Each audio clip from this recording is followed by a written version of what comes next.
are all of these efforts that we're seeing today any different from what we fought against in the civil rights movement several decades ago?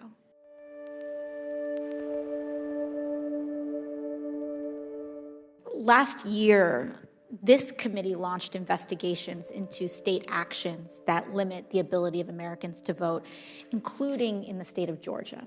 Now, I want to talk about Georgia. The Georgia Secretary of State reportedly purged more than 500,000 voters from the rolls, blocked thousands of new registrations, and closed polling places, all while he was a candidate for governor.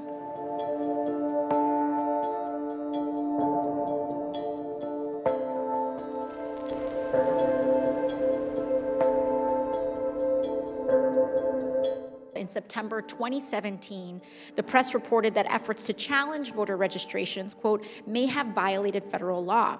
In fact, Mr. Kemp, that candidate, responded to this by congratulating his campaign team, writing, quote, good work.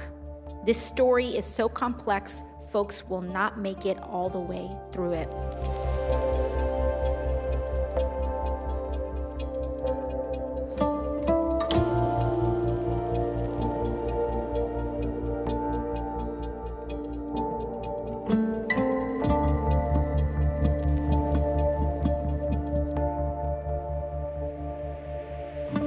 Georgia keeps us very busy and fighting back against voter discrimination. One of the things that Georgia did that I think speaks to the impact of the purges is that with the exact match law that Georgia had, it points to the repeated efforts at suppression. They're not only aggressively removing voters from the rolls, but also preventing voters from getting on the rolls. So I'm curious, what do you think of a top election officer in the state of Georgia congratulating his team over these reports?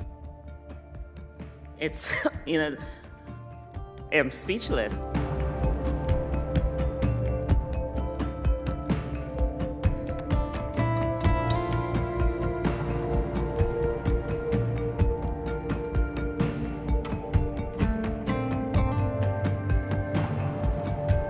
This committee's investigation also shows that as Georgia Secretary of State, Mr. Kemp, worked with the White House and the Kansas Secretary of State, Chris Kobach, with noted ties to white supremacist organizations and individuals. They served together to promote the president's failed voter fraud commission. So let's talk about this voter fraud, the president's allegation that there's mass fraud in the United States. They put together a commission and it was forced to disband because they had so little evidence. I think the false narrative of voter fraud is used to pass laws that keep eligible voters from being able to vote.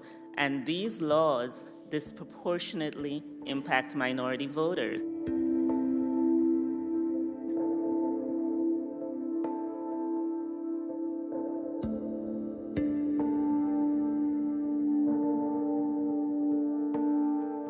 The antidote to injustice is progress.